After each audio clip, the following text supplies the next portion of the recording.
Olá pessoal, tudo bem? Este é um novo canal, um canal para falar sobre a verdade nua e crua.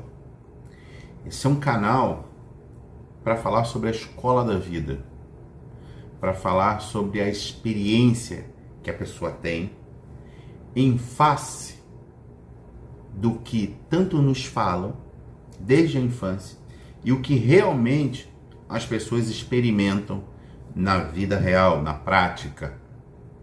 Quem já tem aí uns 30 e poucos, 40 anos, e também, obviamente, os jovens que estão tendo essa maravilha, né? Essa sorte de perceber toda essa tentativa de engalbelar todo mundo com mentiras para nos controlar, né? A gente já está ciente do que vem acontecendo. E eu quero aproveitar esse primeiro vídeo dessa série, que eu espero que seja muito longa. Eu quero falar sobre uma coisa que tem ocorrido hoje, aliás, muito, né? Tem ocorrido muito hoje, mas que tem um início lá atrás, né? Que é a famosa espiral do silêncio. A espiral do silêncio, ela é o seguinte: ela é uma técnica, né, que visa calar e mudar a opinião da pessoa, ou pelo menos mudar o comportamento da pessoa em relação a algum aspecto da vida, alguma coisa que ela precisa fazer. Eu vou dar um exemplo para você. Todo mundo escuta falar: homem não pode bater em mulher. Certo? Por que começou a se falar isso? Porque é óbvio que muitas mulheres são agredidas por homens. Geralmente, seus namorados, maridos, pessoas ali do seu círculo de amizade, familiar e principalmente, né, amoroso. Agora, pode uma mulher agredir um homem e ele ter que ficar assim, calado? Não, não tem nada a ver. Se você for avaliar a lei, o Código Penal, está lá dizendo: agressão é agressão e todos têm direito à legítima defesa. Assim, da mesma forma, você tem o direito de usar da força para evitar uma agressão. O que acontece? Essa espiral do silêncio, né, que eu vou ler a definição daqui a pouco, ela coloca na cabeça de todo mundo que sempre que houver uma briga, uma desinteligência entre homem e mulher, que sempre a mulher é a vítima e que o homem deveria ter a obrigação de apanhar calado. É só um exemplo. Eu vou ler aqui a teoria, né, da espiral do silêncio e vocês vão entender. A espiral do silêncio é uma teoria da ciência política e comunicação de massa, proposta em 1977 pela alemã Elisabeth Noelle-Neumann. Eu acho que é assim que se lê. Nesse modelo de opinião pública, a ideia central é que os indivíduos omitem sua opinião quando conflitantes com a opinião dominante, devido ao medo do isolamento, da crítica ou da zombaria. Os agentes sociais analisam o ambiente ao seu redor e, ao identificar que pertencem à minoria, preferem resguardar-se para evitar impasses.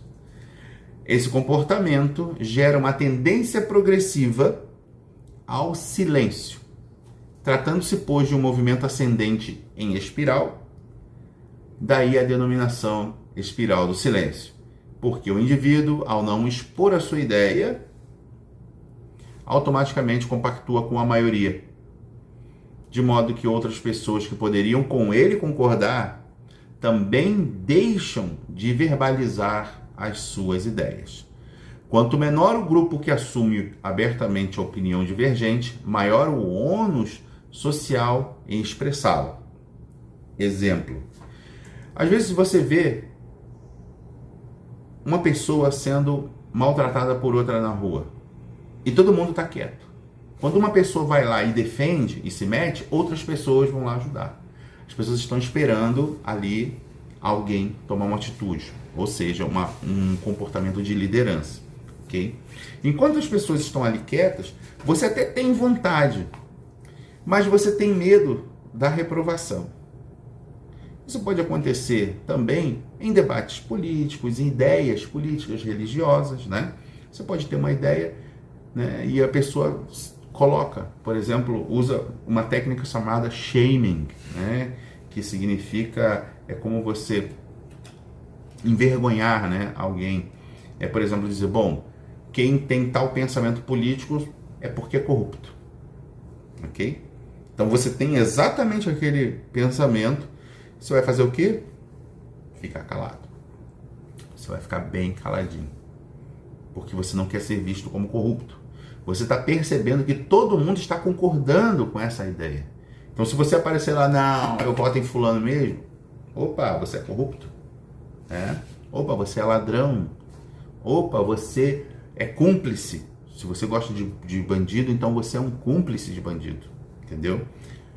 Nesse estilo. Então a espiral do silêncio é aquela maneira de já colocar na tua ideia. Se você falar tal coisa, você vai ter problemas, ok? Vou dar um exemplo. Você vai fazer você está estudando e aí você tem um pensamento de direita e aí você está estudando história, ok? E bom, a história é uma ciência humana, né? Você pode ter diferentes pontos de vista e tal. Se você levanta lá a ideia de direita, né? E se você percebe que o professor ele é de esquerda e todo aquele círculo, toda aquela cúpula de ensino, aquelas pessoas que vão te avaliar e vão te dar a nota, elas são de esquerda, e você levantar uma ideia de direita, não é impossível que você tenha uma nota bem baixa. Não é impossível que venha aí uma retaliação, ok? E vice-versa. Se você tiver um pensamento de esquerda, seu professor, seus avaliadores, todo aquele corpo docente tem uma opinião contrária à sua, você também fica com medo de expressar. Então cria uma espiral do silêncio. Aí você percebe, o pessoal que faz engenharia e direito tende a ter pensamento de direita, né? E o pessoal que é de humanas, história, sociologia, filosofia, tendem a ser de esquerda. Então, um direitista estudar ali é bem capaz dele sofrer bastante. E, assim como um esquerdista, né, conviver em meio de engenheiros, é bem possível que ele vá ter algum ônus. E a gente vê aí na internet, o cara forma uma empresa, ele fala, eu nunca contrataria um esquerdista. Né? Às vezes o cara é talentoso, é um bom funcionário, é só você não falar de política no seu trabalho. Mas não, o cara é de esquerda, eu não contrato, só contrato o cara que é de direita. Né? Pode ser também por medo do cara de esquerda lutar por seus direitos, né? Ter aquela ideia, não, o meu patrão, o dono da empresa para a qual eu trabalho, ele não está me dando um presente, né, com esse emprego. Na verdade, nós estamos trocando. Eu estou aqui, ele está pagando pelo meu tempo, pela minha experiência, né, pelo meu saber e pela forma como eu desenvolvo o meu trabalho. Né? Isso dá lucro a ele e ele me devolve um salário que foi acordado em contrato. Ou seja, é um negócio, não é uma bênção, não é uma esmola. Né? Já a pessoa liberal, ele tem aquela ideia, não, aquilo ali você tem que agradecer porque o cara é um santo. Né? Então, essa diferença de pensamento pode aí causar um embate, ok? Então você já vê, você acha que alguém que tem uma empresa e esse cara ele é LGBTQI+, plus mega hyper, você acha que esse cara ele vai contratar um bolsonarista para trabalhar para ele? Entendeu? Então você tem espiral do silêncio de um lado, espiral do silêncio do outro. Eu vou ler aqui, terminar de ler o conceito, né? Vamos lá. Preocupada com os efeitos que levaram o eleitorado à mudança na reta final das eleições de 1965 e 72 na Alemanha, Noelle Neumann decidiu estudar o que de fato ocorria. Então, ela descobriu que um fator importante para a mudança ter ocorrido era o clima de opinião. Noelle Neumann descobriu que quando um lado é superestimado, outras pessoas, decididas ou não, são influenciadas a seguir por ele. Consequentemente, quando o outro é subestimado, as pessoas tendem a afastar-se dele. Para chegar a tal conclusão, ela utilizou alguns instrumentos para medir o clima de opinião. Segundo ela, são necessárias questões que possam mensurar a tendência de as pessoas falarem ou de manterem-se em silêncio quando submetidas a ideias diversas daquelas que elas apoiam. Outro fator importante é a opinião sobre a escolha do eleitor em função de quem ele acha que vai ganhar. Então, sabe aquelas pesquisas de opinião, né? A pessoa está indecisa, o cara está cotado, né? Está na frente, ele deve ser bom, então vou votar nele também, mesmo não tendo nenhuma simpatia. Sobre a questão de ser subestimado e superestimado. Hoje em dia, gente, todo brasileiro de sã consciência, que realmente ama o Brasil, já ouviu falar do Dr. Enéas, falecido, né? Que ele dizia que o Brasil não precisava, não tinha que ficar pagando, não tinha que ser escravo de outros países, que a gente consegue ter no nosso país tudo que a gente consegue, mesmo se o Brasil fosse embargado por todos os lados, né? O Brasil consegue viver de tudo, que a gente não precisa importar nada, basta querer. E ele era um cara patriota, nacionalista e tal, todo mundo, por que esse homem não foi? Por que esse homem não foi eleito presidente? Por que o brasileiro não elegeu esse cara para presidente do Brasil, né? O quê? Por que aconteceu? A imprensa ridicularizava Dr. Enéas Carneiro. Ridicularizava. Botava ele como se ele fosse um imbecil, como se ele fosse um lunático. E, na verdade, ele era o único que prestava. O único. Entendeu? Então, ele foi subestimado. Por isso, ele não foi presidente.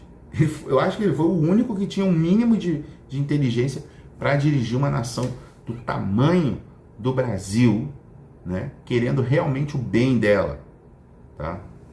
Então ele foi subestimado, enquanto, por exemplo, nas últimas eleições, o Bolsonaro foi superestimado. A gente percebeu agora, depois de algum tempo, que o Bolsonaro não tem preparo, ele não sabe o que é, por exemplo, os setores da economia, primária, secundária e terciária. A primária é a agricultura, a pecuária, né? A secundária é a indústria, a terciária são os serviços. Todo mundo aprende, tu pode ter esquecido, mas todo mundo aprendeu isso no terceiro ano primário. Todo mundo, tá? E o cara que concorria à presidência da República na época, ele não sabia. Então é tipo assim, é claro que ninguém sabe tudo. Por exemplo, uma vez o garotinho perguntou ao Lula, o que você vai fazer com a CID? E o Lula não sabia que era a CID, né? A CID era um posto da gasolina. Então, outras coisas, ou seja, ninguém vai saber tudo, exatamente tudo. Mas você não saber, né, os setores principais da economia, primário, secundário e terciário, você não saber o que é isso? Você nem deveria ser chamado de brasileiro, você tem que aprender isso. Eu não sei como está a escola pública hoje em dia. Eu sou de 1980, lembro que a gente aprendia essas coisas ainda criança, né? Então, a gente percebeu que o Bolsonaro foi superestimado na questão do saber. Ele não tem preparo absolutamente nenhum. Então, por exemplo, se 10 anos antes da eleição ele estivesse pensando, eu vou ser presidente 4 anos, tá? Porque em 2014 ele ia se candidatar, não se candidatou, né? Mas 4 anos, dá para você, estudar um pouquinho, cara. É uma posição muito, muito grande, algo muito importante, né? São mais de 220 milhões de vidas que ali você tem que administrar. Não é fácil, mas a pessoa tem que dar ali, se esforçar um pouquinho, né? Por exemplo, a economia, eu vou colocar um cara que entende de economia. Muito bem, mas o basicão você tem que saber, porque esse cara pode estar, por exemplo, armando para ele comprar as dívidas do Banco do Brasil por merreca, que foi o que o Paulo Guedes fez, né, com o banco dele, o BTG, né, comprou por merreca. Entendeu? Então você tem que saber o mínimo para você ver, pô, esse cara tá me enrolando. Você pode contratar um chefe de cozinha e falar, não, você vai cozinhar aqui no meu restaurante. Mas se você provar a comida, mesmo sem você ser especialista, você prova a comida e fala, bom, isso aqui tá azedo, isso aqui tá velho, esse arroz é de ontem. Não precisa ser especialista para saber isso. Então saiba pelo menos aquele básico de cada coisa para você ter uma ideia. E se não souber, você pode pagar um professor, você pode pagar alguém para te ensinar de maneira intensiva, né? Depois de quase 3 décadas no Congresso. Então o Bolsonaro foi superestimado, foi colocado sobre ele, foi atribuído a ele, né? Foram atribuídas coisas que ele não é, e muita gente se decepcionou, achou que ele fosse mais capaz, que talvez ele não falasse de certos assuntos, sei lá, por alguma outra razão que não fosse não saber de absolutamente nada. Então ele foi superestimado e as pessoas estavam indecisas, a maioria correu para quem está superestimado, né? Então existe isso. Eu lembro que na época das eleições de 2018, você não podia falar, cara. Se você falasse contra, se você demonstrasse que você não gostava das ideias do Bolsonaro, você estava perdido. Você podia apanhar na rua, e aconteceu com muitas pessoas, né? Então isso é espiral do silêncio, você não pode falar nada, não pode falar nada. A ideia era colocar só propaganda, o Bolsonaro é bom, todos os outros são ruins. Isso foi uma espécie de espiral do silêncio, ok? Então eu falei aqui sobre espiral do silêncio, no que tange a questão da política, mas você pode ter isso no trabalho, você pode ter isso no cotidiano, né? Você pode ter... Esses dias eu vi um vídeo da moça falando aqui, como é que é? Ensinando, que ela aprendeu de uma estrangeira, que o homem, né, a mulher tá saindo com um homem, e aí ela fala assim, segura minha bolsa aqui rapidinho. E se o cara segurar a bolsa assim, tipo assim, com nojo, tipo assim, segurar assim, então ele não presta para você largar dele. Mas que se ele pegar e botar aqui, segurar, então ele é bom, né? Então, ou seja, define-se o que é um homem bom, legal, pelo jeito que ele pega uma bolsa de mulher, mas você não pode definir uma mulher pela roupa que ela usa. Entendeu? E essas ideias vão surgindo. E se as pessoas não forem ao vídeo dessa moça dizendo que o homem bom, se você vê pelo jeito que ele pega a bolsa feminina, ou seja, então para você ser um homem, cara, para você ser um cara que não tem a masculinidade frágil, essas coisas, quando a mulher pegar a bolsa, não, você fala, não, me dá essa bolsa que eu vou levar, já traçar e sair rebolando, porque senão tu não é macho, você está fingindo, você é um enrustido. E se as pessoas não forem lá e comentarem, combater, você está errado, você está falando merda, entendeu? Essa ideia vai se espalhar ao ponto de todos os homens ter que se sujeitar a isso, porque senão ele vai ser mal visto. Entendeu? É isso que está acontecendo. Eu criei esse canal, né, justamente para falar sobre essas questões, para falar sobre a espiral do silêncio que eu falei, mas isso daí está em todos os cantos, e esse é um grande problema que a gente tem na sociedade hoje em dia. Até as mães, os pais estão ensinando os filhos, meus filhos, a vida é assim, assim, assim. E não é. Não é. A vida não é assim. Muitos pontos estão corretos, outros estão errados. Errados, né? Então, a minha ideia nesse canal é desbaratar essas ideias que ficaram gravadas na sociedade. Tem que ser assim. Não, vai mudar. Vai mudar, né? Também a ideia de mostrar a verdade mesmo que a maioria esteja na mentira. Quando a pessoa está na mentira, gosta da mentira, ou não sabe nem que está na mentira, quando ela ouve uma verdade, ela fica louca. Ela fica doida, né? Isso, meu Deus, isso tá errado. E ela fica doida. Entendeu? Então, Aqui vai ser para jogar no ventilador mesmo, né? Essas mentiras que são contadas o tempo todo. Mentiras que são contadas o tempo todo. Você, como filho, você deve ser obediente ao seu pai, sua mãe. Isso significa que sua mãe e seu pai podem te maltratar e você tem que ficar o tempo todo aos pés dele? Não, absolutamente não. Tem mãe ruim, tem mãe assassina, tem mãe que mutila o filho, tem mãe que mata o filho para se vingar do pai da criança, do ex-marido. Não faltam casos. Bota aí, ó, mãe mata o filho para se vingar do ex-marido. Pode colocar na internet, você vai achar inúmeros casos. Aí uma coisa também interessante, quando você vira uma briga de casal, briga de marido e mulher, se mete a colher sim. Se mete a colher, e se o cara tá armado com uma faca e te mata? E aí você é um trouxa que foi lá se meter na briga dos outros, vai tomar uma facada, pode morrer, né? Deus te defenda, é só um supositório, né? E aí a sua família fica sem você, porque você foi cuidar da vida alheia. Quer ajudar alguém, amigo? Chama a polícia. Tu não sabe se o cara tá armado, se o cara tá com revólver, se o cara vai que o cara é bom de briga e bate em você também. Pega tua cabeça e bate na pedra e rala tua cara no asfalto para você aprender a não se meter na vida alheia. Entendeu? Então é muito fácil falar, os homens têm que... Amigo, tu tem que defender primeiro a você mesmo, cuidar da sua própria vida. Segundo, você tem que ver se você tem filhos, se você tem pai, se você tem esposa. Aí sim. Não, peraí, eu vou me meter... Você tem 1/1000 de segundo a pensar. Me meto na vida dos outros, arrisco morrer? Ou me mantenho vivo? Chama a polícia.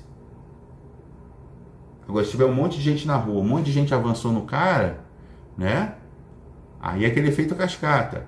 Bom, beleza, agora o cara não vai ter pra onde sair, ele vai ser dominado. Mas você sozinho, você sabe se ele não vai logo de cara te acertar um? O que não falta é isso. Vê aí, ó. Homem é morto ao tentar separar a briga de casal. Homem é morto porque defendeu não sei o quê. Homem tomou tiro, blá blá blá. Homem esfaqueado. Entendeu? Isso é uma outra mentira. E eu quero tratar essas mentiras todas aqui, né? Porque somos controlados. Nós somos controlados, cara. Vou te falar. Já fui em entrevista de emprego que a mulher falava, cara, assim, botando uma moral. Sério. Parecia que eu estava indo para cadeia, não no emprego. E aí eu falei, a senhora terminou suas perguntas? Sim.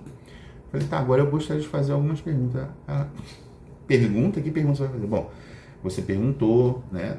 Eu acho que, não sei se você gostou mas do meu perfil, mas você o conhece. Eu quero conhecer o perfil da empresa, eu quero saber o que a empresa tem a oferecer, né? Mas como assim? Eu falei, bom, fala no português, claro, eu não vim aqui com pires na mão, não estou pedindo esmola. Eu estou vindo aqui procurar um trabalho. Agora eu quero saber em que ambiente de trabalho eu vou trabalhar. Eu quero saber como a empresa trata os funcionários. Se possível, dá uma olhadinha. Porque vocês fizeram todas as perguntas, vocês sabem da minha vida inteira. Eu não sei nada dessa empresa, e aí? Como é que eu vou ficar? Entendeu? Então aqui é um negócio. Aqui é um negócio. Isso aqui não é não tô pedindo pelo amor de Deus, não. Ela não gostou, mas ela concordou, fez lá. Obviamente não me chamou, porque o que ela estava procurando era um escravo. Era alguém, um encantado. Vou contar uma aqui, só para vocês terem uma ideia. Teve uma época, 2014, se não me engano, 2014. Início de 2014, por ali. Maio, por ali. Final de abril, eu acho. Eu fui para uma cidade em Santa Catarina chamada Lages. Lages é um lugar alto, já muito a oeste, frio. É uma das cidades mais frias do Brasil. Ali ela está perto daquela cidade que é a mais fria, São Joaquim, sei lá, Ibipurama, esse lugar assim. E aí, eu lembro que eu coloquei um currículo, levei um currículo e fui naquelas agências do BNE, Banco Nacional de Empregos. E aí, ligou uma pessoa que era tipo RH terceirizado procurando um topógrafo. Eu também faço serviço de topografia. Um topógrafo para a empresa Klabin do Paraná. Para quem não sabe, Klabin do Paraná, se não mudou, é a segunda maior fábrica, né, de celulose do mundo. É um negócio louco, é gigante.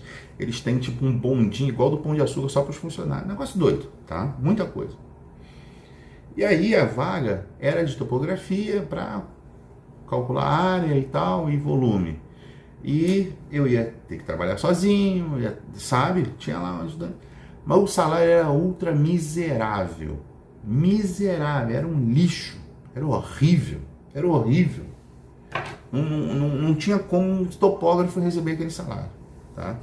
E naquela época, 2014, tinha emprego. Não era pouca coisa. Ainda tinha, né? Depois acabou tudo. E aí eu falei, olha, eu agradeço, né? Eu agradeço. Quando eu estou ao telefone, eu sou bem educado. Não, né? Olha, eu agradeço e tal por ter chamado, mas eu acho que não vai dar. Não vai dar. O nome da cidade é Otacílio Costa, uma cidade ao norte, é onde fica uma das sedes, uma das áreas lá do Klabin. Eu acho que não vai dar, porque o salário é muito... não combina, né? E também eu vou ter que dirigir. Então imagina, eu não me incomodo de dirigir, porque meu trabalho, né, alguma parte do trabalho também é me movimentar, levar equipamentos. Mas fazer topografia e dirigir por esse preço, não dá. Para mim não, tá? Você vai me desculpar, eu agradeço e tal. Aí ela falou, tá, mas você vai estar dirigindo o carro da Klabin, entendeu? Eu falei, olha senhora, eu não sei como fala isso educadamente, mas grande coisa dirigir o carro da Klabin. Tô nem aí. Tô nem aí. Entendeu? Então, essa é a ideia. Tipo, não, você tem que isso, é a Klabin, tu tem que aceitar. Não. Não. Depois saiu um emprego. Né? Por que eu tenho que aceitar? Não é assim. Né? Então a gente tem que se impor. Essa história, não, você vai lá, fica quietinho, papapá. Não. Eu vou tentar passar para vocês algumas técnicas de como você não se sujeitar. É emprego, tudo isso. Né? E como a gente enfrenta a espiral do silêncio, vigente em diferentes grupos sociais, trabalho, igreja, ou outra religião que seja, politicamente, né? A melhor coisa que tem é não discutir política, né? Nem religião, né? E nem futebol. Mas tem coisas que a gente não aguenta. Então, é aquela história, convidando a todo mundo a gente fazer uma espécie de trabalho mental para a gente ser o diferente. Sabe? Vamos ser o diferente. Vamos ser a criança da história do rei e a roupa invisível. Vamos ser aquela criança que diz assim, ah lá, o rei tá nu. Essa é a ideia. Porque senão a gente vai ficar nessa escravidão. Isso é uma escravidão. É escravidão no trabalho, é escravidão na sociedade, é escravidão dentro da família, escravidão no trabalho. No trabalho eu já falei, né? É porque é duas vezes mais. Né? Na sociedade, na política, e a gente vivendo eternamente essa vida de galo. Gado, né? Desculpa. Tá bom? Então fica na paz. Eu espero que vocês curtam, sigam o canal. O canal está começando do zero, né? Mas eu quero juntar aqui pessoas. Você tá revolto, cara, você é incel, você tá vendo que o negócio é difícil, né? Vamos aqui conversar e você vai ver que as coisas vão melhorar pouco a pouco. Depende das nossas atitudes também, né? A gente tem que ter atitude de vencedor, tem que ter atitude de macho, de fêmea, de que seja você, mas seja. Entendeu? Ah, mas eu não sou homem, então, você é mulher, então seja mulher. Não mulherzinha, mulher. Entendeu? Você é homem, não é um garoto, seja um homem. Tudo que você for, seja bom, seja o melhor. Entendeu? Quando alguém chegar para você e falar assim, você é faxineiro, né? A pessoa fala, faço para você, você tem uma outra profissão. Você é faxineiro? Sim. Então, não, peraí. Eu sou o melhor faxineiro. Eu limpo o canto ali, não fica nada. Quando eu limpo esse chão, tu pode botar comida no piso e comer que tá limpo. É isso que você tem que ser. É isso que você tem que ser. Mas eu sou um coitado, eu sou um motorista de ônibus, um exemplo, né? Eu fico batendo marcha ali, meu Deus, que vida aquele motor, tal. Né? O que um motorista precisa ter? Precisa estar bem, né? A mente dele precisa estar com a cabeça descansada. Então você quer ser motorista, seja o melhor de todos. Dorme cedo, acorda bem, né? Faz um alongamento, sei lá como é, para você estar bem preparado, para quando você chegar ali, você estar 100%. E você fazer seu trabalho da melhor maneira possível. Tudo que você fizer, faça 100%. 100%. Tá? Talvez você comece numa carreira, mude. Ou você vá longe na sua carreira. Tá bom? Mas pelo amor de Deus, vamos sair dessa escravidão, essas coisas mentais, essas ideias idiotas, porque a vida não é isso não. Tá bom? Fica na paz aí e conta a novidade. Tem um canal, aquele maluco fez um canal lá pra falar, entendeu? Pra botar a boca no trombone e pode vir, que é assunto de política, não sei o que, escreve aí, mano. Escreve aí que a gente vai fazer, tá bom? A gente vai fazer se Deus quiser. Fica na paz aí.